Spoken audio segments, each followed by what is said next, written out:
చూసారుగా ఎంతో టేస్టీగా ఉండే పాలకూర మెంతాకు పప్పు రెడీ అయిపోయింది. మీరు కూడా ఒకసారి ట్రై చేసి చూడండి. నాకు please like, share and subscribe చేసుకోండి నా ఛానల్కి. ఇంకా ఎంతో టేస్టీగా ఈజీగా చేసుకునే రెసిపీస్ నేను చూపిస్తాను. Thank you so much. ఈ వేడి అన్నంలోకి కొద్దిగా నెయ్యి వేసుకొని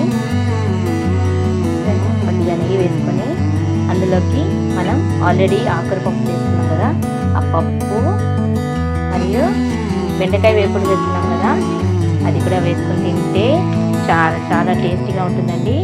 చూడండి, ఎంతో టేస్టీగా ఉండే ఆకుకూర పప్పు మరియు బెండకాయ వేపుడు రెడీ. మీరు కూడా ఒకసారి ట్రై చేసి చూడండి. Thank you so much. Hi, hello, good morning. Welcome to my channel Kavitha talks.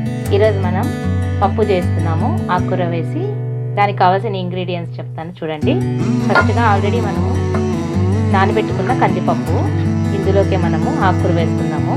నేను ఇక్కడ పలకలాకు మెంతాకు తీసుకుంటున్నాను, దీన్నే పాలకూర అని కూడా తీసుకుంటారు. సో ఇవే వేసుకున్నాము.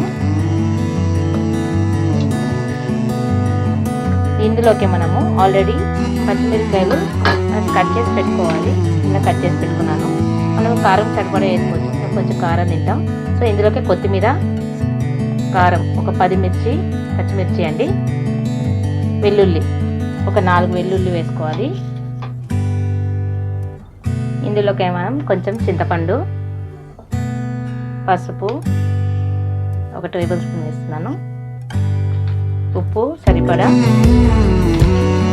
ఉల్లిగడ్డ వేస్తున్నాను, ఒక ఉల్లిగడ్డ చిన్నది, టమాటాలు ఒక 2 నుంచి 3 వరకు వేసుకుంటే పప్పులోకి టమాటాలు ఎక్కువ వేస్తే అంత రుచి ఉంటుంది పప్పు. అందులోకి ఒక 3 టేబుల్ స్పూన్ అంతా ఆయిల్ వేసి కుక్కర్ పెట్టేద్దాము. ఒక 2 నుంచి 3 విజిల్ అయితే చాలా బాగా ఉడుకుతుంది పప్పు. ఇలా కుక్కర్ మూత పెట్టేసుకొని 3 విజిల్స్ వరకు పెట్టుకోవాలి. తర్వాత చూద్దాం. ఇప్పుడు 3 విజిల్స్ అయిపోయిన తర్వాత మనం చెక్ చేసుకోవాలి. చూసారా పప్పు ఎంత బాగా ఉడికిపోయిందో. దీన్నే మనము వంచుకొని నీళ్ళు వంచుకొనేసి మనం బాగా రాముకొని, నీళ్ళు లైట్గా ఉంటాయండి, అవి ఎంపేసుకొని మనం ఇలా అంతా మొత్తం ఇలా రాముకోవాలి. పప్పు మొత్తం మెత్తగా అయ్యేంత వరకు బాగా రాముకోవాలి. ఇలా పప్పు మొత్తం మెత్తగా పెట్టుకోవాలి. ఇప్పుడు మనం పప్పుకి తాలింపు వేస్తున్నాము. దీనికోసం మనము గ్యాస్ ఆన్ చేసేసి అందులోకి ఒక 2 టేబుల్ స్పూన్ అంతా ఆయిల్ వేసుకోవాలి. ఆయిల్ బాగా వేడెక్కనివ్వాలి.